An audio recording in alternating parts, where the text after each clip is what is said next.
आइए देखिए क्या है आज की खबरों में।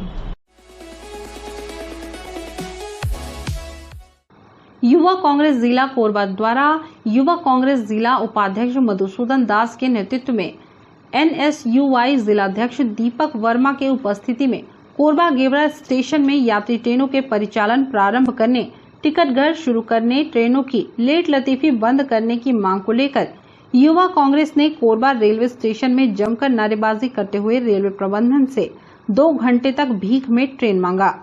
इस अवसर पर युवा कांग्रेस जिला उपाध्यक्ष मधुसूदन दास ने कहा कि हमारे द्वारा पूर्व में पत्र सौंपा गया था कि रेलवे कोरबा में अनेक समस्या हैं, परंतु रेलवे के द्वारा गेवरा एवं कोरबा स्टेशन में यात्री ट्रेनों के परिचालन में जमकर लापरवाही बरती जा रही है। कोविड के नाम पर ट्रेनें पहले बंद कर दी गई। अब सामान्य स्थिति होने के बाद भी रेलवे के द्वारा सिर्फ और सिर्फ कोयला लदान में रिकॉर्ड बनाने के चक्कर में नागरिकों का जीना दुश्वार कर दिया है।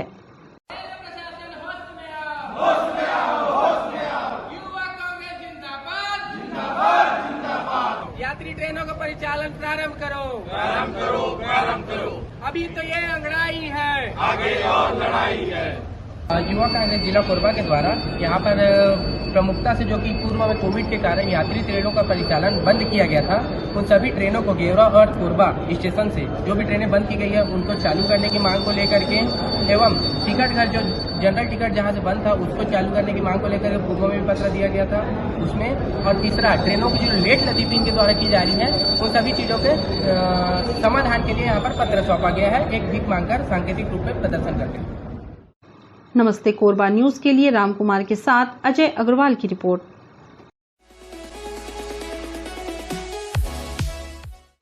कोरबा जिले के कुसमुंडा थाना अंतर्गत SECL के आदर्श नगर कॉलोनी में मां बेटी की नृशंस हत्या के मामले में बेटा ही हत्यारा निकला। नशे की हालत में उसने अपनी बहन और मां को मौत के घाट उतार दिया।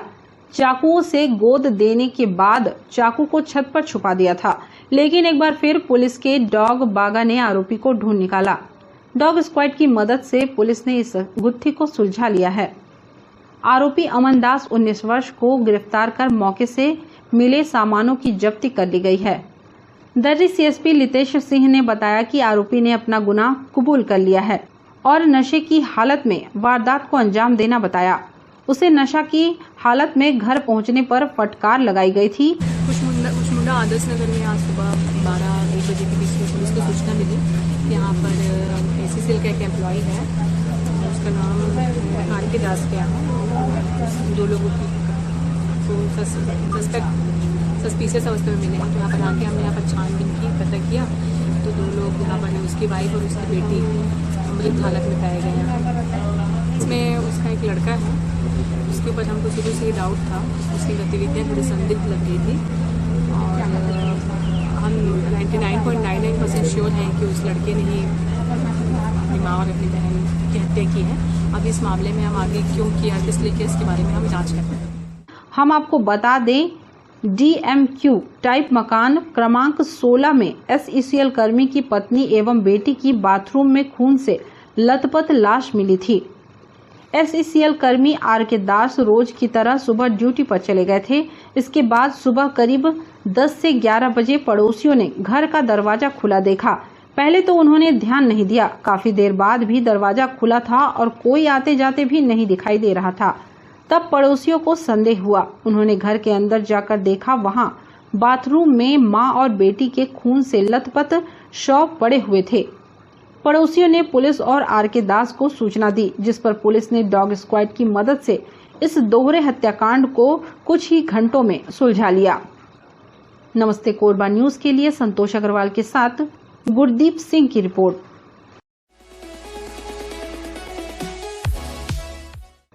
SECL की दीपका परियोजना के कोयला उत्खनन में लगे ड्रिल मशीन में अचानक आग लग गई।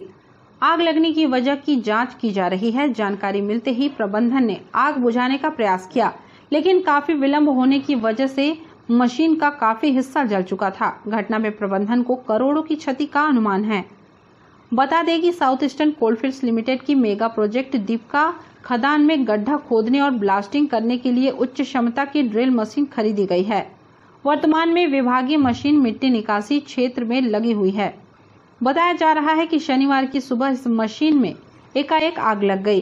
घटना की जानकारी जब कर्मियों को हुई तब उन्होंने प्रबंधन के साथ ही दमकल विभाग को सूचना दी। सूचना मिलते ही मशीन को बुझाने में काफी मशक्कत करना पड़ा। तब तक विलंब होने पर मशीन का काफी हिस्सा जल गया था। आग किस तरह लगी इस बारे में फिलहाल स्पष्ट नहीं हो सका है। नमस्ते कोरबा न्यूज के लिए संतोष अग्रवाल के साथ राजेश साहू की रिपोर्ट।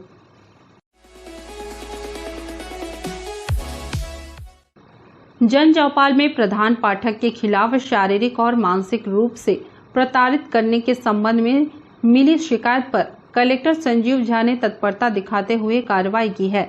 कलेक्टर के निर्देश पर प्राथमिक शाला सुतर्रा में पदस्थ प्रधान पाठक महेंद्र लाल पटेल को मूल पदस्थापना से अन्य जनपद के प्राथमिक शाला में संलग्न किया गया है। जन चौपाल में प्रधान पाठक के खिलाफ शारीरिक और मानसिक प्रताड़ना का गंभीर शिकायत प्राप्त हुआ था। इस संबंध में कलेक्टर ने तत्काल संज्ञान लेते हुए संबंधित अनुविभागीय अधिकारी को पूरे प्रकरण की जांच कर प्रतिवेदन प्रस्तुत करने तथा प्रधान पाठक को अन्य स्कूल में पदस्थ करने के निर्देश जिला शिक्षा अधिकारी को दिए थे। कलेक्टर के निर्देश पश्चात जिला शिक्षा अधिकारी ने आदेश जारी कर दिए हैं। उन्होंने बताया कि स्कूल की एक अन्य शिक्षिका के विरुद्ध गंभीर शिकायत प्राप्त हुआ है। उन्हें भी दूसरे जनपद के प्राथमिक शाला में संलग्न किया गया है। बहुत गंभीर विषय आया था, अब उनका नाम लेना भी ठीक नहीं होगा। उसमें चारित्रिक लांछन लगाए गए थे, मतलब महिलाएं आई थी, महिला शिक्षिकाएं आई थी और उन्होंने अपने हेडमास्टर पे और उसी स्कूल के एक दूसरे टीचर पे उन्होंने ये लगाया कि आरोप लगाया कि वो उनको मोलेस्टेशन कर रहे हैं, हरासमेंट कर रहे हैं और उनका कंडक्ट जो है टीचर के अनुकूल नहीं है। तो ऐसे में हमारे यहाँ जो महिला एसडीएम है उनको जांच के लिए भी दिया गया और जांच चूँकि शिकायत काफ़ी गंभीर प्रवृत्ति की है, काफ़ी गंभीर नेचर है शिकायत का, तो ये जांच को प्रभावित न करे इसलिए उनको दूसरे ब्लॉक में तत्काल पदस्थापित कर दिया गया। नमस्ते कोरबा न्यूज के लिए राम कुमार के साथ ममता साहू की रिपोर्ट।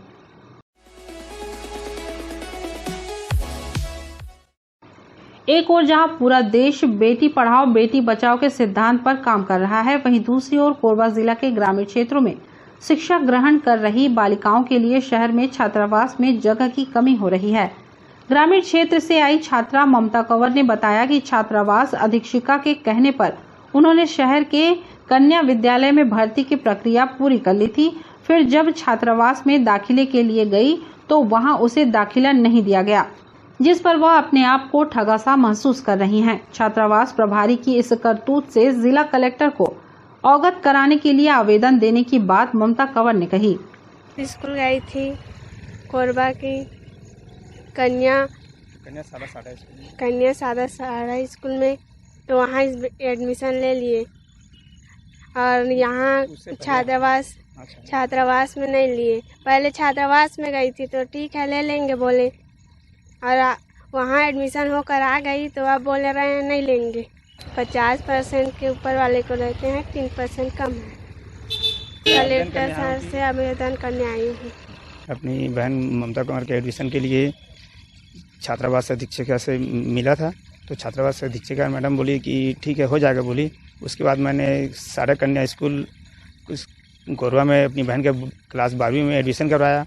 तो फिर आने जाने में सर दिक्कत होने के कारण सर मैं उनको छात्रावास में सर दाखिले के लिए फिर गया, तो मैडम बोली कि 12वीं में से 50% से ऊपर वाले को लेते हैं बोली, पर मेरी बहन के 11वीं में 47% है, जिसमें 3% कम है। तो मैं चाहता हूं सर कि कलेक्टर सर से निवेदन करना चाहता हूं कि मेरी बहन को सर छात्रावास में रहकर पढ़ाई करने के लिए सर निवेदन करना चाहता हूं कि उनको छात्रावास में दाखिला दिया जाए, और ताकि मेरी बहन छात्रावास में रहकर अच्छे से पढ़ाई कर सके और आने जाने में दिक्कत न हो।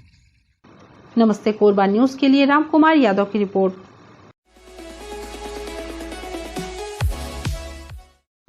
कोरबा कलेक्टर संजीव झा ने कटघोरा में स्थित सामुदायिक स्वास्थ्य केंद्र का औचक निरीक्षण किया। उन्होंने अस्पताल में मरीजों के इलाज के लिए उपलब्ध स्वास्थ्य सुविधाओं का अवलोकन किया। साथ ही मरीजों को दी जा रही सुविधाओं के बारे में मौके पर मौजूद स्वास्थ्य अधिकारियों से जानकारी भी ली। कलेक्टर ने अस्पताल में इलाज की सुविधाओं में बढ़ोतरी के लिए फुल टाइम एनेस्थेटिक डॉक्टर की सेवा लेने, ब्लड स्टोरेज यूनिट को चालू करने तथा ब्लड बैंक स्थापना की प्रक्रिया को तेज करने के निर्देश दिए। साथ ही ऑपरेशन में मदद के लिए आवश्यक सी आर्म्ड मशीन की जरूरत पर प्रस्ताव भेजने के भी निर्देश दिए। सामुदायिक स्वास्थ्य केंद्र निरीक्षण के दौरान कलेक्टर झा ने अस्पताल में जनरल वार्ड, सर्जरी कक्ष, पंजीयन कक्ष, स्वास्थ्य बीमा, स्मार्ट कार्ड पंजीयन कक्ष सहित साफ सफाई व्यवस्था का अवलोकन किया। उन्होंने अस्पताल में इलाज कराने आए मरीजों से बातचीत कर अस्पताल में इलाज के लिए सुनिश्चित व्यवस्थाओं के बारे में जानकारी ली।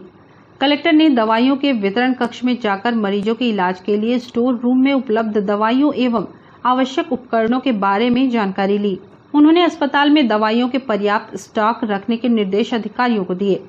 कलेक्टर झा ने मरीजों को दिए जाने वाले भोजन व्यवस्था के बारे में भी जानकारी ली। साथ ही मेनू के हिसाब से मरीजों को पौष्टिक भोजन उपलब्ध कराने के निर्देश दिए। अभी सीएससी कटघोरा में हम लोग सीएमएचओ साहब के साथ उनकी पूरी टीम के साथ निरीक्षण किए हैं। यहाँ पर विभिन्न वार्ड में जो भर्ती पेशेंट्स हैं उनको, उसके बाद लेबर वार्ड है, जो दवाइयों के वितरण व्यवस्था है, जो पैथोलॉजी है, जो किचन है, साफ सफाई की व्यवस्था है, सभी को यहाँ देखा गया है, सभी निरीक्षण किया गया है।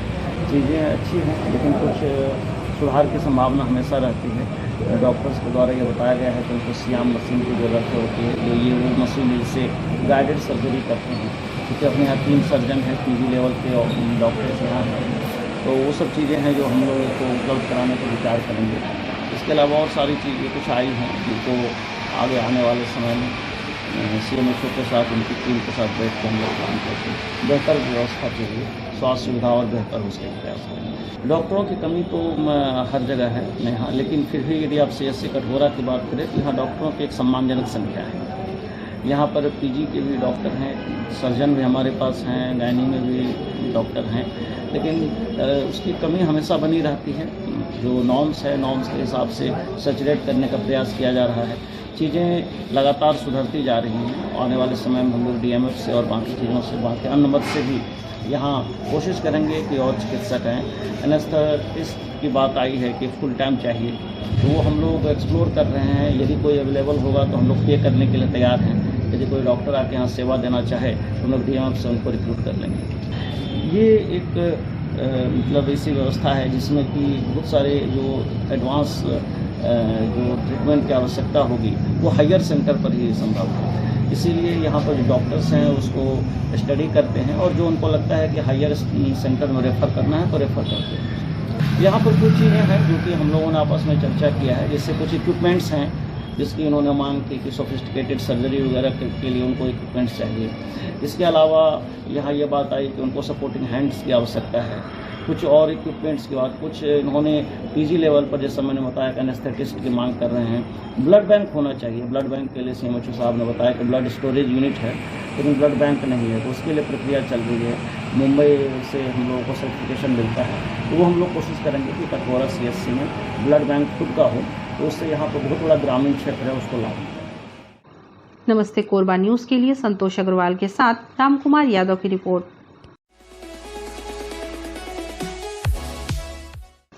पटेल मरार समाज द्वारा पुलिस अधीक्षक को आवेदन सौंपा गया है।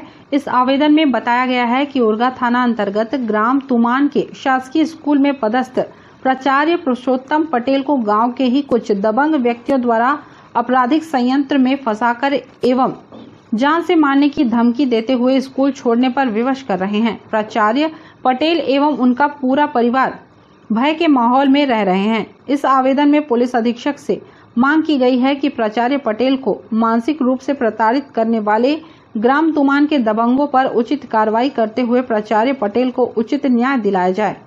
ये मैटर ये है कि हम लोगों को मीडिया से पता चला कि प्राचार्य डी पटेल तुमान वाले को किसी नसर खान द्वारा, उस गांव के नागरिक द्वारा जो है धमकी दिया जा रहा है। धमकी ऐसे कि छात्रों को या वहाँ के नागरिकों को ऐसा भड़काया जा रहा है कि पी पटेल जी से दुर्व्यवहार करो, मिलजुल के उनको मारे पीटो, धक्का मुक्की दो, ताकि वो ट्रांसफ़र करवा के यहाँ से चले जाएँ। पी पटेल जी के ऊपर में बहुत दिनों से चल रहा है शिकायतें, झूठी शिकायतें, कुछ स्टाफ द्वारा, कुछ नागरिकों द्वारा, कुछ ऐसे ही जो बिग में संतोषी तत्व हैं, कुछ उसमें आपराधिक तत्व टाइप के लोग हैं, उनके द्वारा बहुत दिनों से उनके द्वारा झूठी शिकायत किए जा रहा है। वो हर प्रकार की जांच से वो बेदाग साबित हुए हैं। अभी उनको इसी तरह की झूठी शिकायत से उनको जो है सस्पेंड कर दिया गया था विभाग द्वारा, लेकिन उसको जो है वो बहाल हो गए। बहाल होने के बाद फिर यूँ ज्वाइन करने गए, वो ज्वाइन कराने के बजाय दूसरा सस्पेंशन लेटर उनके लिए तैयार था और एक बार केवल जो है सांकेतिक रूप से ज्वाइन कराया गया, उसके बाद फिर सस्पेंशन लेटर उनको थमा दिया गया।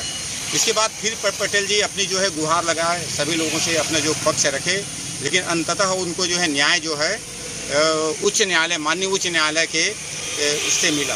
वो जो है करीब 8-10 दिन पहले वो ज्वाइन किए हैं। ज्वाइन करने के बाद फिर नहीं मालूम को वो जो शरारती तत्व हैं जो उनके विरुद्ध में पड़े हुए हैं, फिर दुनिया भर की प्रोपेगेंडा कर रहे हैं, झूठी शिकायत कर रहे हैं, और जब उनसे नहीं सक रहे हैं तो उनको डराने धमकाने के लिए जो है वो वहाँ के छात्रों को, वहाँ के नागरिकों को और इस तरह से उनको जो है बरगला रहे हैं ताकि पी पटेल जो है वहाँ से ट्रांसफ़र करा के जो है चले जाएं। एक बात और बता दूं कि पूरे छत्तीसगढ़ में उनके जैसा ईमानदार जो है प्रिंसिपल नहीं मिलेगा। उनके रहते जो है स्कूल का इतना उन्नयन हुआ है और इतनी अच्छी जो है आप रिकॉर्ड जाके देख सकते हैं, मिल के रिकॉर्ड खंगाल सकते हैं, यहाँ के डिपार्टमेंट से भी मालूम कर सकते हैं। कई लड़के वहाँ अच्छे अच्छे इंजीनियर, डॉक्टर बन के हुए हैं, मेरिट में भी आए हैं, उनको इको क्लब का बेस्ट स्कूल का अवार्ड भी मिल चुका है। इसके बावजूद भी नहीं मालूम ये आपराधिक तत्व क्यों उनके लिए इतने असंतुष्ट हैं। तो हम लोग जो है उनके लिए कार्रवाई हो कह के नागरिक लोग जो है कि पुलिस 1 हफ्ता हो गया है FIR दर्ज किए, उनके विरुद्ध कुछ एक्शन नहीं लिया जा रहा है, तो हम लोग यही रिक्वेस्ट करने आए हैं कि उनके विरुद्ध कड़ी से कड़ी तुरंत कार्रवाई की जाए। नमस्ते कोरबा न्यूज के लिए राम कुमार यादव की रिपोर्ट। न्यूज के इस बुलेटिन में बस इतना ही। न्यूज अपडेट के लिए जुड़े रहें हमारी YouTube channel, Facebook, Telegram, Instagram, Twitter को सब्सक्राइब, लाइक, कमेंट करना ना भूलें। नमस्कार।